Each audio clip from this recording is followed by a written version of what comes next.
Nous sommes réunis aujourd'hui à Laval pour notre étape du Tour de France. C'est un moment évidemment important pour rencontrer à la fois des entreprises membres ici sur le territoire, mais également des entreprises elles-mêmes engagées dans une dynamique de RSE.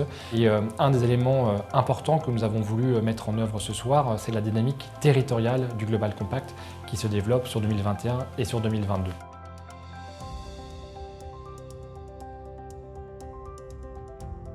J'ai souhaité organiser cette réunion à Laval pour essayer de donner envie à des entreprises qui ne seraient pas encore engagées totalement dans une démarche de développement durable, de s'engager à nouveau elles-mêmes dans cette démarche. J'ai choisi le Global Compact parce que c'est une organisation très crédible qui essaime son savoir-faire et qui permet de trouver des solutions pour les objectifs de développement durable.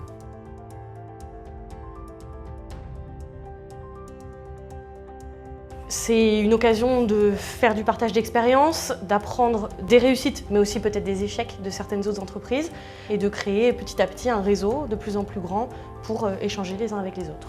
Le Global Compact, finalement, c'est un livre de recettes pour aborder la RSE autrement.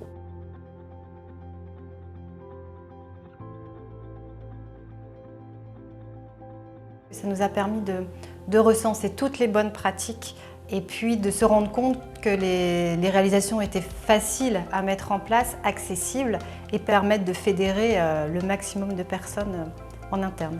Ça nous permet d'être fiers et impliqués au quotidien.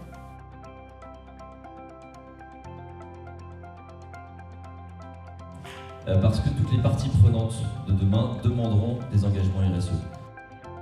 Intéressant ce soir effectivement de voir soit des entreprises qui sont engagées depuis longtemps et qui rencontrent quand même toujours des difficultés mais aussi des succès, et d'autres entreprises qui sont plus neuves sur la démarche et qui viennent chercher ces informations. La RSE devient prégnant dans les exigences diverses et variées, et que ça permet également en interne de fédérer les équipes. Ça nous permet aussi, en mettant ce type de démarche en entreprise, d'attirer les talents.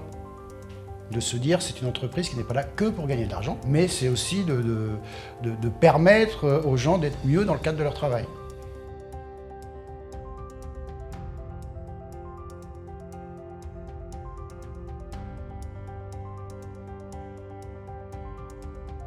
L'avantage et les vertus de ce type de rencontre, c'est tout simplement de démystifier et puis aussi d'échanger sur des bonnes pratiques. Aujourd'hui, l'engagement RSE n'est plus une option pour les entreprises. Ça permet de fédérer les collaborateurs et aussi ils sont souvent très fiers de l'engagement que l'on porte. C'est des entreprises qui peuvent apporter bon nombre de solutions par rapport aux enjeux qui nous sont donnés.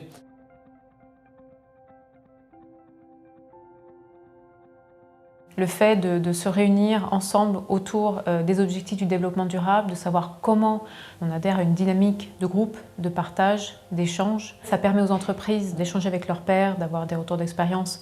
Et ce qui est important pour nous au Global Compact, c'est évidemment de créer ces espaces de rencontre, c'est de créer ces synergies. Et c'est finalement la force du Global Compact de fédérer des énergies et des engagements collectifs.